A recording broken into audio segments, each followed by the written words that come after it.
ಇದು a plus b whole square expansion ಇದೆ ನೋಡಿ. ಏನಿದೆ ಸೂತ್ರ ಹೇಳ್ರಿ. a plus b whole square expansion a square plus b square plus 2ab. So ಈ ರೀತಿ ನೀವು ಮಾಡೆಲ್ಸ್ ಮುಖಾಂತರ ಇಲ್ಲಿ ನೋಡಬಹುದು, ಆರಾಮಾಗಿ ಕಲಿಬಹುದು. a square plus b total full complete ಆಗಿ ನೀವು ನೆಕ್ಸ್ಟ್ ಲೈನಿಗೆ ಹೋಗಬೇಕಾದ್ರೆ ಮತ್ತೆ ಎಂಟರ್ ಹೊಡಿಬೇಕು, ಮತ್ತೆ ನಿಮಗೆ ಏನು ಬೇಕೋ ಅದನ್ನ ಟೈಪ್ ಮಾಡಬೇಕು. ಆಮೇಲೆ ಲಾಸ್ಟಿಗೆ ಏನಂದ್ರೆ ಪ್ರಿಂಟ್ ತೆಗಿಬೇಕಾಗಿರುತ್ತೆ. ಸೊ ಪ್ರಿಂಟ್ ಹೆಂಗ್ ತೆಗಿತೀರಿ ಹೇಳ್ರಿ. ಪ್ರಿಂಟ್ ಆಪ್ಷನ್ ಎಲ್ಲಿ ಸಿಗುತ್ತೆ? ಇಲ್ಲಿ ಮೇಲ್ಗಡೆ ಕಲರ್ ಇದೆ ನೋಡಿ symbol, left side left top corner. Okay, computer ನಲ್ಲಿ ಏನೇನು ಮಾಡಬಹುದು ಹೇಳ್ರಿ ನೀವು? ಇಂಟರ್ನೆಟ್ ಬ್ರೌಸ್ ಮಾಡಬಹುದು, ಪೇಂಟಿಂಗ್ ಮಾಡಬಹುದ್ರಿ.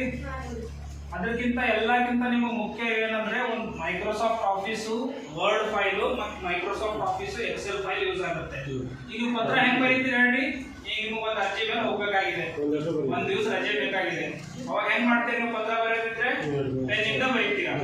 ಬಟ್ ಈ ಕಂಪ್ಯೂಟರ್ ನಲ್ಲಿ ನಿಮಗೂ ಒಂದು ಮೈಕ್ರೋಸಾಫ್ಟ್ ಆಫೀಸ್ ವರ್ಡ್ ಫೈಲ್ ಅಂತ ಇರುತ್ತೆ, ಅದನ್ನ ಓಪನ್ ಮಾಡಿ. ಅದನ್ನ ಹೆಂಗ್ ಓಪನ್ ಮಾಡಬೇಕು ಹೇಳ್ಕೊಡ್ತೀನಿ ನೋಡಿ.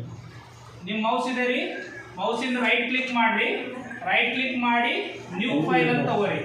ನ್ಯೂ ಫೈಲ್ ಅಂತ ತಗೊಂಡಾಗ ಇಲ್ಲಿ ರೈಟ್ ಸೈಡಿಗೆ ನಿಮಗೂ ಮೈಕ್ರೋಸಾಫ್ಟ್ ಆಫೀಸ್ ವರ್ಡ್ ಡಾಕ್ಯುಮೆಂಟ್ ಅಂತ ಬರುತ್ತೆ. ರೈಟ್ ಕ್ಲಿಕ್ ಮಾಡಿ, ನಿಮ್ಮ ಮೌಸ್ ಇಂದ ರೈಟ್ ಕ್ಲಿಕ್ ಮಾಡಿ ನ್ಯೂ ಮೇಲೆ ಒಯ್ಯಿರಿ. ಕರ್ಸರ್ನ ನ್ಯೂ ಮೇಲೆ ಒಯ್ದ್ಮೇಲೆ ಆಮೇಲೆ ಮೈಕ್ರೋಸಾಫ್ಟ್ ಆಫೀಸ್ ವರ್ಡ್ ಫೈಲ್ ಅಂತ ಬರುತ್ತೆ. ಅದು ಬಂದ ತಕ್ಷಣ ಓಕೆ ಹೊಡ್ರಿ. ಅದನ್ನ ಓಪನ್ ಮಾಡಿ, ಡಬಲ್ ಕ್ಲಿಕ್ ಮಾಡಿ ಓಪನ್ ಮಾಡ್ರಿ. ಅದೇ